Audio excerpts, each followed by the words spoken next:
Jeremy Clarkson, a staunch Remainer since the UK's vote to leave the EU in 2016, has recently expressed a significant change in his stance. In his latest column, the 64-year-old broadcaster urged Prime Minister Keir Starmer to reconsider the current approach towards Brexit. Clarkson reflected on his time in Notting Hill, where he and his peers couldn't fathom anyone voting to leave the EU. However, his perspective shifted after moving to the countryside, where he constantly hears concerns about immigration from farmers, plasterers, bricklayers, and butchers. Clarkson emphasized that these concerns are often dismissed by the London elite as far-right extremism or racism, which he believes is unfair.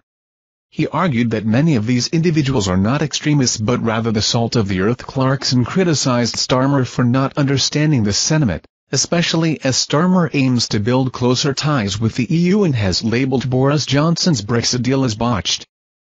In addition to his political views, Clarkson lamented the current state of the UK, describing it as falling apart. He recounted a recent journey from the Cotswolds to visit Richard Hammond in Herefordshire, which took 2 hours due to road closures, traffic lights, and roadworks without any visible workers.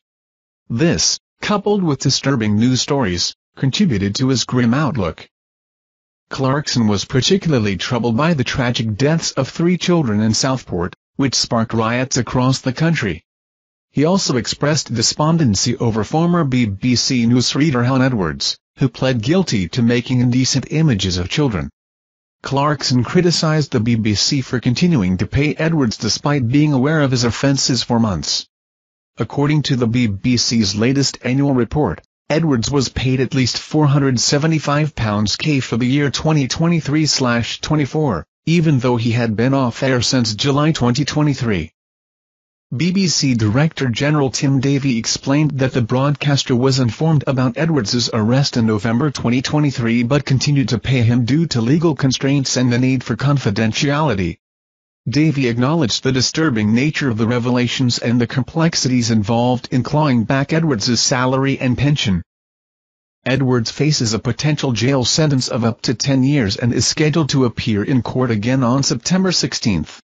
Meanwhile, Clarkson continues to voice his concerns about the state of the nation and the need for a re-evaluation of the current political approach.